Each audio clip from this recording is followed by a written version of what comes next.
most dangerous women in Maryland. They are murderers, dealers, and thieves. I've been shot at. You go through that through the game. That's called a game. From career criminals to first-timers, all housed in one prison. I just didn't know what I was coming into. You're mixed in with all different people. For many, rage and violence are a way of life. You're going to look out for yourself because nobody else is going to. Mind your business. It's not that hard. We got into a heated argument and she choked me.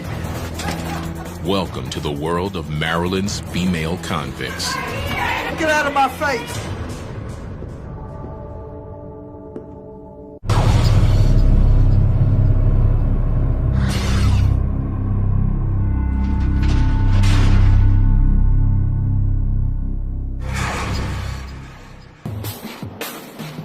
Jessup, Maryland, outside of Baltimore.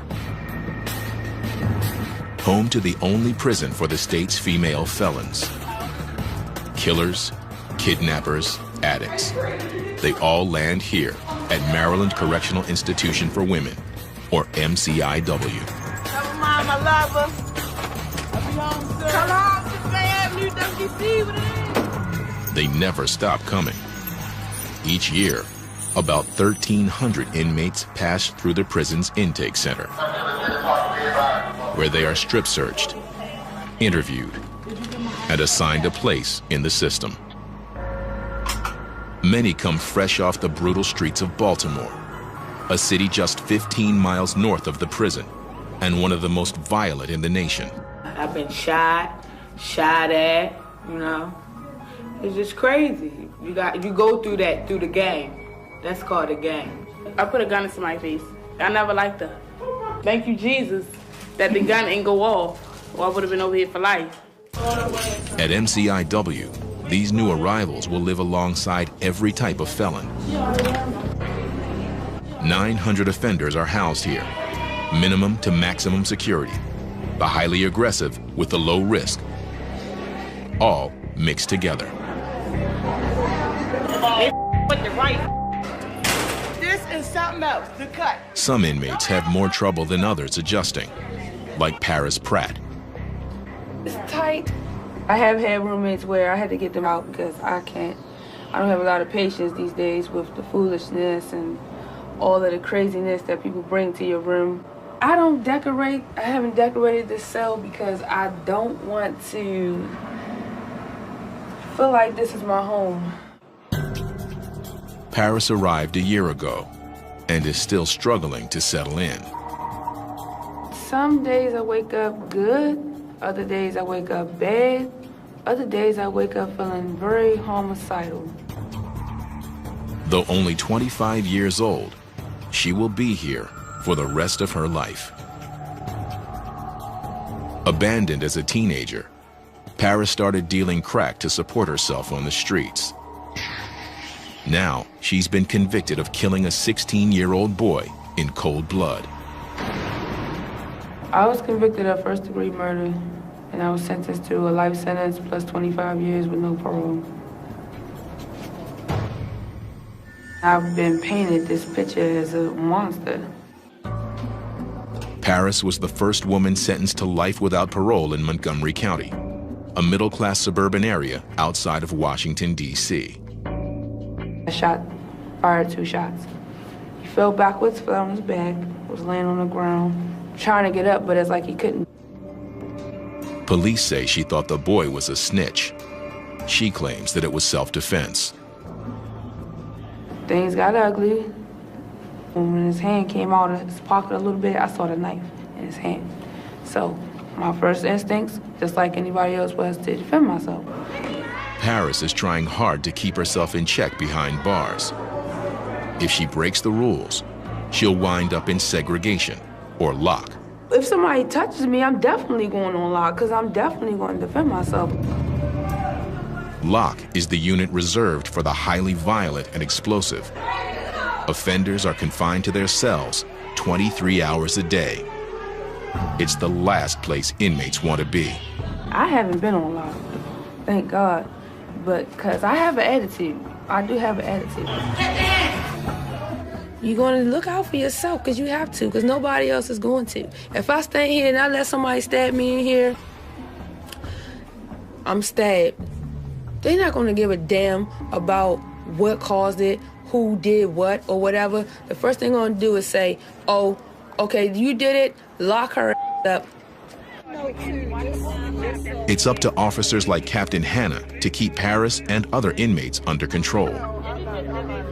In her 20-year career, this wife and mother of 3 has come across every type of criminal, male and female.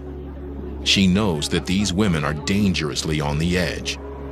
You're working with people who have committed crimes, have the potential to commit more crimes, so that's the danger element. You're working with people who are unstable, have a lot of mental health issues, emotional issues, and some people are just not going to like you just because. This afternoon, Captain Hannah is making rounds on the prison campus, making sure inmates are inside, getting ready for daily count. She's aware of how unpredictable and unstable these women can be, and is careful as she approaches an agitated offender in a nearby building. Somebody wants to help me. I want help. I want somebody to help me. That's what I want. I want to stop banging on the doors and the windows, begging for help, and nobody is helping me. I need help. What's the problem? I don't understand. The inmate might try to reach through the bars in the window and hurt someone. So Captain Hannah must calm her down. Quiet and try to appease me. It's easier to talk them down as long as you keep calm. Eventually they'll come down. But if you start screaming, hollering, getting excited with them, it's going to blow up proportion, and you won't be able to get control of the situation. There's always a possibility that I could be attacked. Some have tried in the past, so the threat is always there. I don't forget where I am. I remember where I am. I am in prison. Inside, inmates are locking down. They're free to be out of their cells for most of the day, but must be back for 2:30 afternoon count. Don't be disrespectful. I'm not being disrespectful like that. Actually, you didn't have to say get out the bed. You didn't have to say that. I don't want to be. You didn't have to say that though. All right. On a housing unit floor, one officer watches up to 112 inmates, with only a radio for backup. They are unarmed so that weapons do not fall into the wrong hands. But that means control is crucial here. Building 192 is one of the prison's 4 main housing units. It's broken into 4 wings. One of them, D Wing, houses inmates who have serious anger and behavioral issues. Yeah.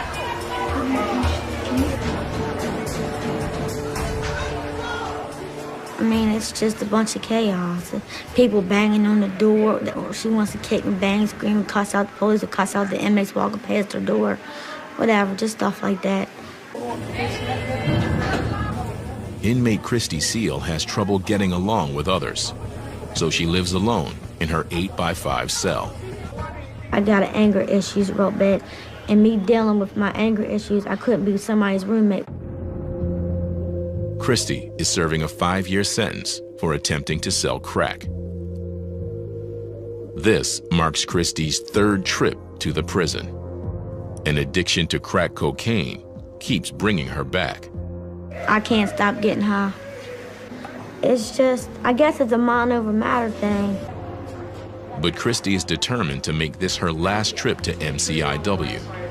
She hopes to earn her high school diploma while behind bars. She's also working hard to get out early. For the first time, a family is waiting for her on the outside. All my life, I've never had my mother. Now I'm 33 years old, and now my mother's decided at 51 years old she wants to decide to be a mother to me. She's decided she don't want to drugs. She wants a life with being around me and my sister. Christy hopes if she behaves herself, she can make parole and leave prison in 2 years instead of 5. To do that, she can't go off on inmates in the prison's general population. If I can't deal with people in population, how am I going to deal with people in society? To help keep calm, she turns to her inmate girlfriend. But that means breaking the rules. She's like my soulmate. I mean, we're so much alike, but we're so different, too. And it's like, we just belong together. The prison doesn't allow for relationships since they often lead to conflict. And the last thing Christy needs is any more trouble. Across the prison campus, inmate Jill Newland is a first-timer to the prison. Hers is not a typical criminal background, and this place makes her anxious. I just didn't know what I was coming into. It was the unknown. It was really scary. You are mixed in with lifers. You're mixed in with all different people. The 34-year-old grew up in a middle-class suburb of Baltimore, attended college, and led a comfortable life until she got hooked on painkillers. It just escalated. I ran out of prescription medication, so I went to other things. I started experimenting with heroin, cocaine, things like that. Jill soon found herself disappearing for days into Baltimore drug houses. People were dealing drugs out of the house, constantly people in and out, probably up to 60 to 70 people in the house at a time. It's just crazy where drugs lead you. She eventually turned to crime to support her habit. Convicted of first-degree burglary, Jill got an 8-year sentence, but was put on probation. She violated her probation and is now doing hard time. Prison is tough enough for first-timers, but for Jill, it's proving even harder. She was 3 months pregnant when coming to prison, but then found out she is having twins when she arrived. I didn't know I was having twins till I got down here. So it was a joyful occasion, then it was sad. The girl we're gonna name Savannah Hope, and the boy is gonna be Jacob. Jill already has a 3-year-old daughter and a 1-year-old son, both of whom live with her husband. My two at home, I don't really talk about that much. It's like a sore subject because I sit there and it's hard to deal with. You know, one day I was there, next day I'm gone. I really wasn't being a good mom because a good mom doesn't get high. In this prison, pregnant inmates are treated like everyone else. I thought like they'd have a whole little pregnancy area and like, you know, just I thought it'd be different, not really mixed in with general population. I was nervous about that at first because I was thinking if there was a fight, you know, it's very easy for me to, you know, get bumped into. Anything could happen, and yeah, that scared me. I mean, you have to watch yourself. Because she is carrying twins, Jill's pregnancy is considered high risk. Twins are often premature, and her past drug use could compromise the baby's health. As her due date nears, the prison has confined Jill to the infirmary, a small wing separate from the main housing units. Security cameras monitor these women 24/7 in case something goes wrong.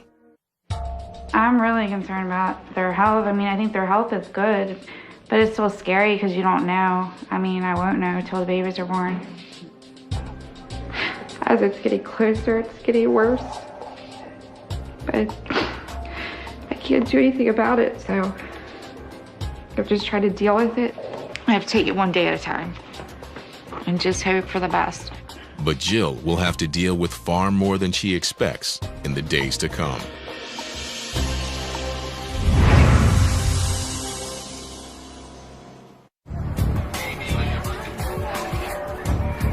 MCIW, the only women's state prison in Maryland. Some inmates stay only a few months, others remain for life. The number of women behind bars is climbing at a rate nearly twice as fast as that for men. There are more women now that are committing crimes that, which leads to incarceration. Anywhere from prostitution to drug charges, murder charges, theft, just as volatile as male crimes. It is 10 a.m. Friday morning. Captain Hannah meets with a group of inmates. She knows that some of these women may be headed for trouble if they make the wrong friends. Women coming here, you're emotionally unstable. You develop these relationships with other women who are emotionally unstable, and it doesn't work out. Please try not to get caught up into any of the foolishness here. Captain Hannah even tries to drive home the message by sharing her own past. sexual abuse, physical abuse, emotional abuse. I've been through it all myself, but you can change. It could have been me sitting here. I've been through abusive relationships. I have thought about doing some things to my ex-husband that probably would have winded me in here. Change is crucial if these women are ever going to make it in the free world. People down us because we're prostitutes and drug addicts. A lot of society does. They think we can't change. I don't want to go back out there and use, but I know once I hit the streets, I know what I'm capable of doing. I need that treatment in my life. I need that help. I need that extra push. MCIW tries to prepare them for life beyond the walls with intense drug rehab, high school and college courses, and critical job training.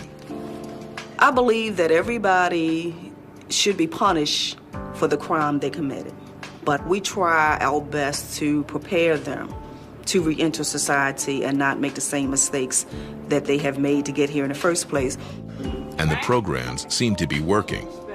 The inmates who participate cut their chances of reoffending by almost half.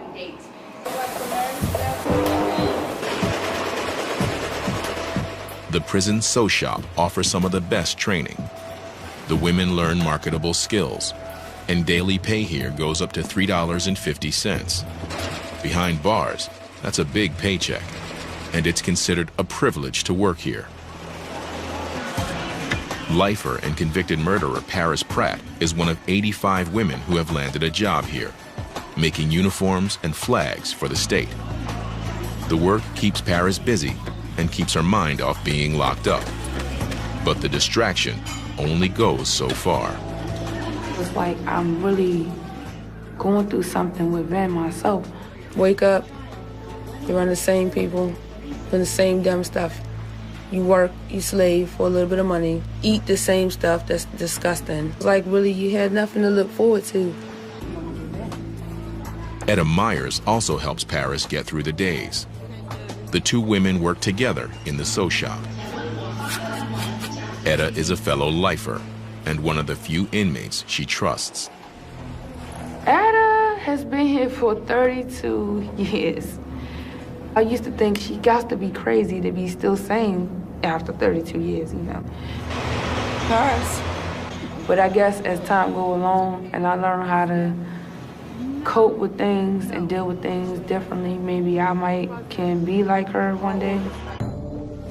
Etta was convicted of killing a man during an attempted robbery in his home. I got locked up in 1977 for murder in the first degree with a handgun. Before I came to jail, I was married. I was a drug addict.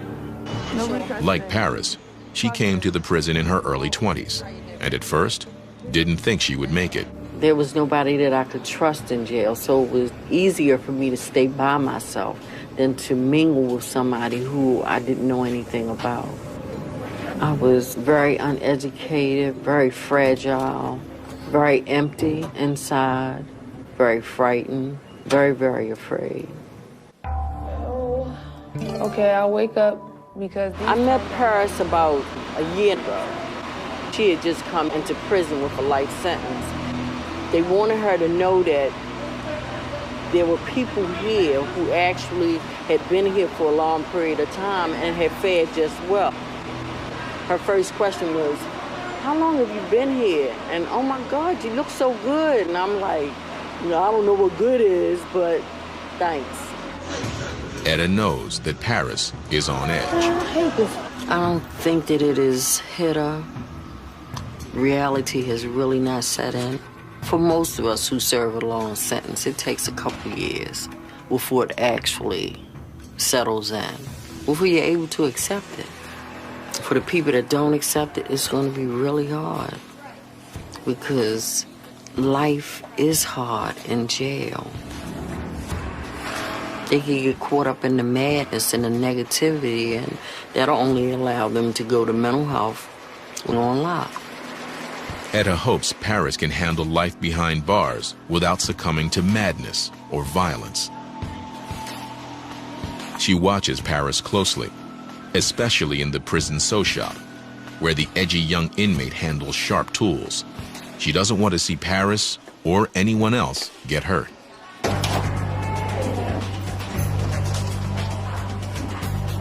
All items must be carefully tracked.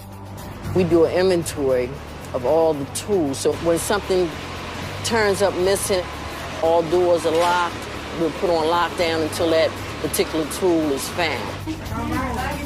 And at the start and close of each shift, officers give everyone a thorough pat-down. So anytime you come in and out, you're definitely safe. Scissors, screwdrivers, even needles. In the hands of an angry inmate, they could easily become lethal weapons. It's almost 11:30, lunchtime, and a large crowd is gathering in the chow hall. With so many inmates in one place, a lot can go wrong in just seconds. Inmate Christy Seal has been working hard to stay out of trouble and to make parole. But today in the chow hall, an ordinary lunch with her girlfriend goes wrong. Mind your business, stay out my business. It's not that hard, you know what I'm saying? An argument breaks out between the two of them, and suddenly, the girlfriend grabs Christy by the throat. Mind your business.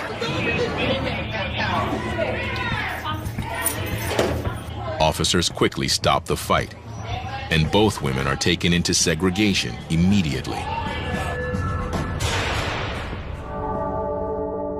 I'm just trying to tell you, you shouldn't have to lock me up. I didn't do nothing. I didn't put my hands on nobody. So why they got handcuffs when nobody's trying to explain nothing to me? Now, Christy is in seg, despite her efforts to keep her record clean. And she fears that her chances of making parole and reuniting with her family are slipping away fast.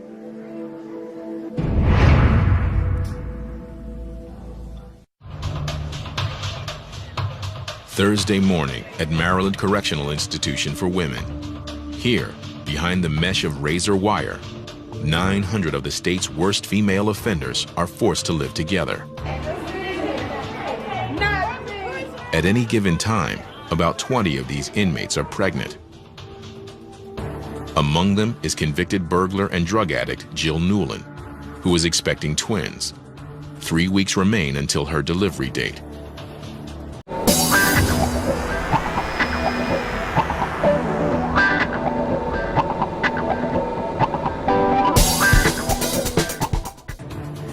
Every week, Jill undergoes a routine checkup. Her weight, blood pressure, and the baby's heartbeat, along with the size of the uterus. But today's exam brings some scary news. As is often the case with twins, the babies are ready to come out weeks ahead of schedule. Jill must head to the local hospital immediately. The anxiety started building up with the fact of knowing that it was coming to an end, and reality set in a little, and it's just a scary situation. But even now, security cannot be compromised. 2 officers are required to transport her, and she must wait for clearance at all checkpoints. Pregnant or not, she's still treated as a dangerous felon. I'm embarrassed and I'm upset that I put myself in the situation to have to go there pregnant and handcuffed. It just seems like so surreal. It's like everything's just happening, and I feel sometimes like, what's going on? Is this real? The hospital is only 15 miles away, but it's a long drive for Jill. She doesn't know what this early delivery might mean for the unborn twins. Inside the prison gates, the grounds are unusually quiet. A prisoner is coming out of segregation, and Captain Hannah has cleared the entire area. All outdoor movement stops whenever an offender leaves her segregation cell. An officer escort always stays close by her side. It's all about keeping the inmates safe from attack. There's not supposed to be any inmates on the grounds. When the seg gets moved, it's our responsibility to protect that inmate because they are handcuffed. So if something happens, they cannot defend themselves. If they're fighting somebody and that person has friends out in general population, then they could be a possible enemy. The extra security also protects the staff from getting hurt. officers know they can never let their guard down when dealing with convicted criminals. Captain Hannah learned this the hard way. As a young officer, she survived a vicious inmate attack. It took months for her to recover. I had been on the job approximately 4 months, and I was attacked by an inmate, maximum security prison. Segregation inmate ran down the table, jumped me from behind, and he stabbed me. The shoulder, the back, the side of the face. I was stabbed 5 times. At first, I didn't even know that I was being stabbed because it just felt like punches. I came back to work because I knew the risks involved when I took the job. You could lose your life in prison. Lieutenant Parker to all OICs, 1021 shift. Captain Hannah to all units, resume your movement, resume your movement. The attack is a constant reminder of how dangerous her job can be, especially when handling the volatile inmates housed in segregation. Also known as lock, the 48 cells in seg are reserved for the prisoners who break the rules. In lock, inmates are confined to their cells nearly every hour of every day, with only 2 showers a week. Inmates say it's dark and loud and frightening. For the prison, it's the ultimate discipline. For inmates, there's nothing worse. It can stay with them long after they get out. I used to be terrible at one point. I made a change in my life not to go back over there because it's not worth going over there. And now that's really how you lose your mind. You get absolutely nothing. So you're sitting in this little cell, and I mean, people scream out the windows all night and sing. I mean, they do anything that they possibly can to keep their mind off of what they're going through. Man, lock is horrible. You never come out your cell. You got all this time to sit in there and just look at walls and think and talk to yourself. I mean, who wants to be over there and be miserable like that? I know I don't. I'm in school. I'm trying to do what I need to do to get out of here. I'm not trying to make my time stop by going in the lock. You know what I'm saying? And I'm telling you, you don't want to go over there. Christy Seal has just come out of lock after fighting in the cafeteria with her inmate girlfriend. My girlfriend is a liar. I'm finding out a lot of things that she's doing, being sneaky, being phony with stuff. I found out she was telling somebody that I need her. I don't need you, miss. Are you crazy? And we got into it in the cafeteria, and we got into a heated argument, and she choked me. This was Christy's first trip back to seg in months. Luckily, she was cleared of all charges this time. The prison ruled the instigator was Christy's girlfriend, who remains in lock. She's always putting her hands on me. There's a scratch mark on my neck where it's healing up right there. She did that. You know what I'm saying? So I'm constantly smacking her back because I'm not going to just keep allowing you to put your hands on me and think I'm not going to smack you back. Hearing about the fight with her girlfriend, Captain Hannah brings Christy in for a talk after she is released from seg. So what do you plan to do now? I'm going to try to stay away from her. And I did say try.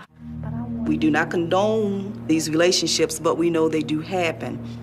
And it doesn't work out. There are fights. The women may do certain things or act certain ways towards other inmates just to make this particular one jealous, and it creates a lot of problems. My anger took over because I couldn't. It felt like I couldn't breathe. I felt like everybody was ganging up on me. Mm-hmm. You have to be able to handle your anger issues. What do you have planned for when you leave here? If you don't have a plan, you're going to be back here. What about your education, college degree? Do you have your high school diploma? I can't get it. Well, why? Because I ain't smart enough yet. Yes, you are. Don't say that. I mean, I waited till I was an old lady before I got my bachelor's degree, but I did it. Issues come about. Hannah reminds Christy that she needs to stay focused on getting out and staying out of prison. That I want you to focus on. You're going to be okay. I just want you to focus on you. Yeah. You getting better. You healing emotionally. Because when you leave, and you will be leaving, I want you to stay gone. I do too. Yeah, because I'm tired of seeing you in here. I'm tired of seeing myself in here. I'm tired of seeing myself in here. Christy is going to work hard to avoid any more trouble.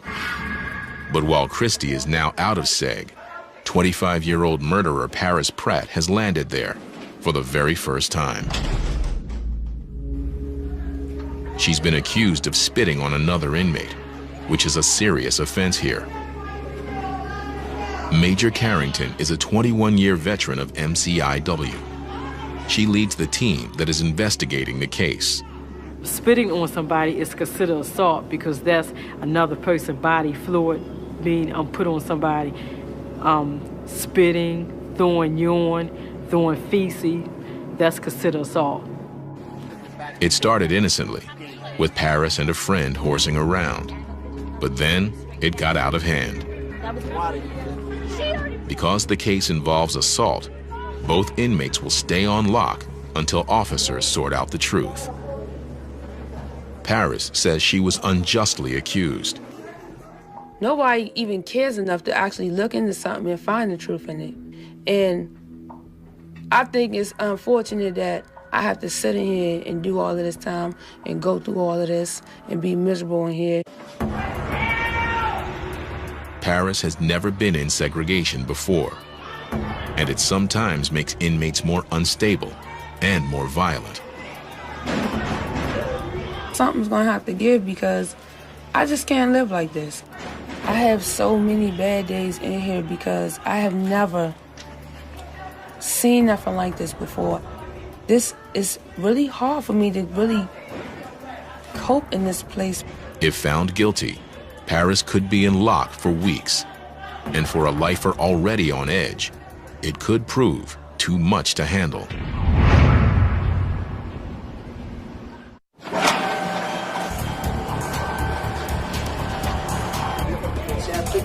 "3 p.m. at Maryland Correctional Institution for Women. A new shift takes over. And for their own safety, officers conduct a careful shakedown of the cell houses. Every day, every time a shift change, each officer that comes on, they have to do a search of the common areas. Officers regularly shake down individual cells, but inmates also like to stash contraband, such as razors and drugs, in the common areas. If they want to hide it for somebody else to get, they will hide it in the common area. That way anybody can go get it. There's no claim to any specific person, so if you find it in the common area, you cannot say this belongs to this particular inmate. You can do it. They're very creative in how they hide things. They would hide stuff inside the trash can because they know nobody really wants to put their hands on that because that's unsanitary. They can hide stuff behind the paper, so you have to look under that to make sure that there are no razors, tobacco, or anything hidden behind that. You have marijuana, heroin, pills, and a lot of times women will take other people's drugs, psychotropic drugs, just to get high. If they know that you're constantly searching and that you're being consistent with it, then they're less likely to hide it in these areas. Those caught with dangerous contraband end up in segregation or lock with other rule breakers. Like inmate Paris Pratt, who is just getting out from a 1-week stay on an alleged assault charge. But she's not out of trouble yet. The prison concluded that Paris did not spit on anyone and has dropped the assault charge. But she still faces a hearing on a related violation from that night: aggressive horseplay. If found guilty, the inmate is in danger of seeing more seg time. The charge sounds relatively harmless, but the prison knows how easily things can escalate here. Hearing Officer Barthlow oversees these disciplinary cases. Starts out as some minor type of play, but then someone takes offense to what's occurring in the way of too hard of a bump or some comment being made, and then the fists start flying. Sometimes, prisons allow another inmate to act as a sort of representative for the accused. She argues on Paris's behalf and ensures that she is treated fairly.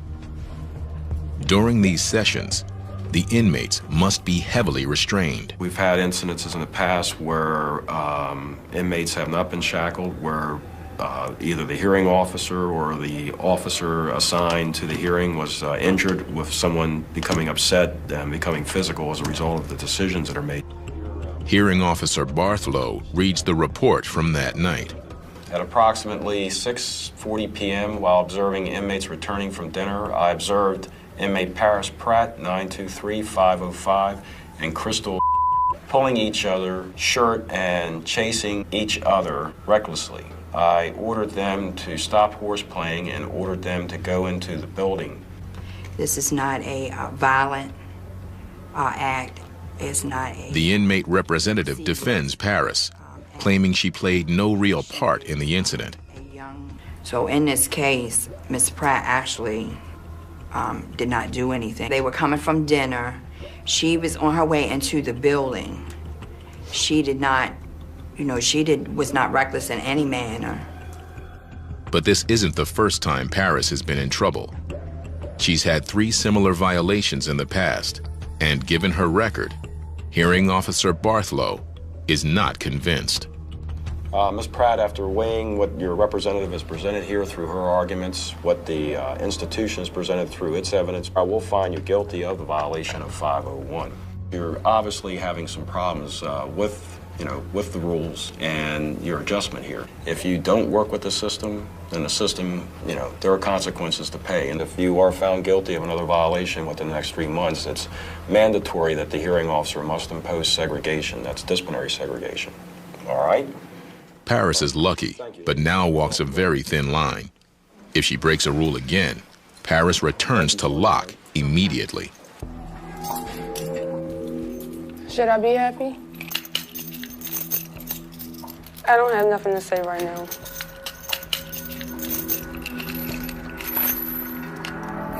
The thought of more seg time unnerves her. I can't live in there. So I can't function positively. It's like a big cage, and it's traumatizing. I went crazy over there. I mean, I didn't know what to do. You in a cell, all these cages, like you're an animal, yelling, screaming. It was just crazy. Back in the sew shop, Paris tries to return to her routine and focus on work, but she can't shake off her anger over the day's events. I'm frustrated. This whole situation, I'm just sick of this institution. Like, I'm sick of this place. I'm sick of it because they all full of shit. Probably gonna get in trouble for saying this, but I don't even care no more. I don't. Paris knows her outburst could lead to more trouble, but controlling her frustration may prove even harder now. Outside of the prison, at the local hospital, Jill Newland has just given birth to 2 babies, Savannah Hope and Jacob Michael. The girl is, 6 pounds, 3.8 ounces, and the boy was 5 pounds, 4.3 ounces. So. Both are healthy. I was concerned when I first got here, how everything was gonna go, just being the high risk, but everything went okay. And I was very thankful. But even now, in the hospital, Jill is reminded that she is a convicted felon, as well as a new mom. Officers, rather than family members, stand by her bedside for the big occasion. The officers stay in the room with me. They don't stay outside the room. You can't just call your family and just expect everybody to come see you because it's a breach of security. I get really mad at myself. I'm like, look what I did now. Like, Jill, how stupid can you be? To let yourself get to this point. I mean, I should be with my family, with my husband, with his family. It should be a joyous occasion for everyone, and here I am in prison giving birth. I definitely think the twins are getting a raw deal. 80% of the women at MCIW are mothers, and when they get locked up, their children are usually sent to live with other relatives or in foster care. In this case, Jill's husband will take care of the babies. He will pick them up from the hospital later today. I don't know if you can really get ready for something like that, but I guess, I don't have a choice.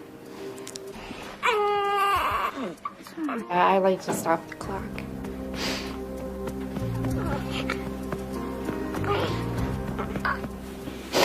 Sorry. It's a hard thing to go through.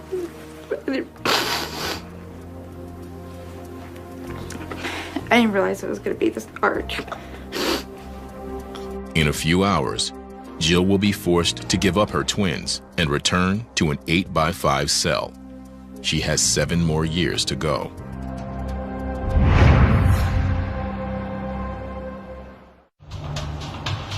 Friday afternoon at Maryland Correctional Institution for Women.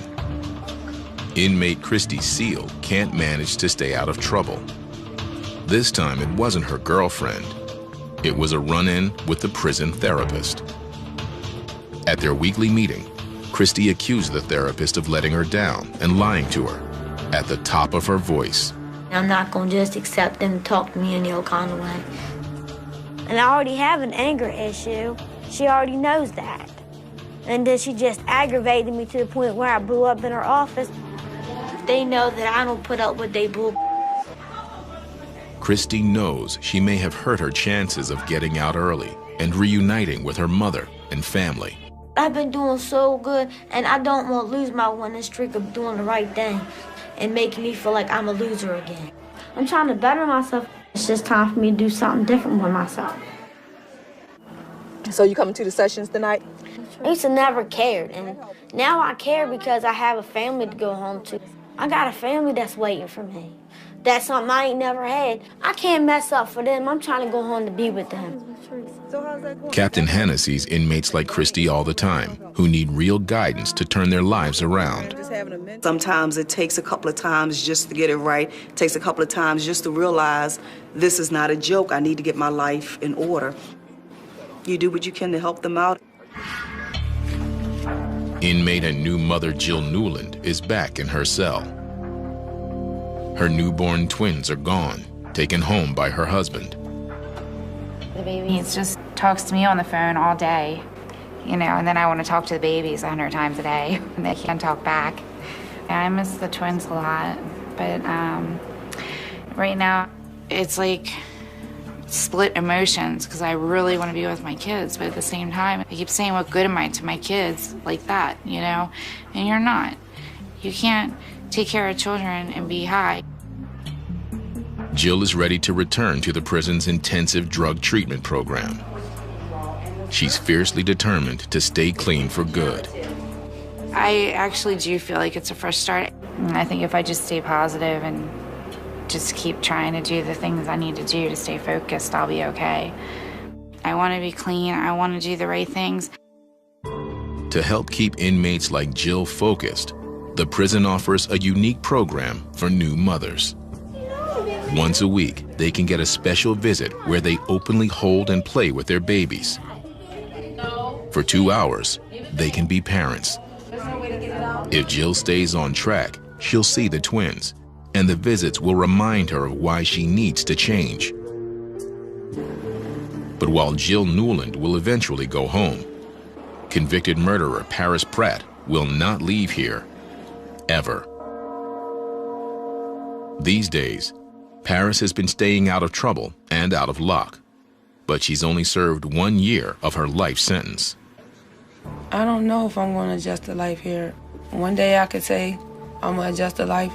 The next day I could say I might take my own life because this is not living. This is just existing. I just don't think I can do it in here. I really don't. To keep herself sane, Paris will continue to look to fellow lifer Etta Myers. It's a pretty frightening experience. I think that she'll come along, but I think that it's going to take some bumps and bruises along the way. It's going to take some time for her to accept the reality that she may be here for a very long time. I was going through it, so I probably will get there. If I have to be here for years and years and years and years, you know what I mean? You have no other choice because you have to deal with it, but I'm just not there yet. Only time will tell if Paris can adjust. Everybody has an issue when they come in here. There's a reason why they did what they did. And what we try to do is to help them, to process it, to look at ways that they can change within. Officers like Captain Hannah try to help the inmates find their way. I don't think that we should ever give up on people. I feel that my mission and my purpose is to help hurting women. Even just through caring, just being a kind of a decent kind of human being. Day after day, Maryland's female felons continue to fill the cells at MCIW. Whatever their crimes, the prison and the officers give these troubled women the chance to change their ways. But in the end, it's a choice each inmate must make for herself.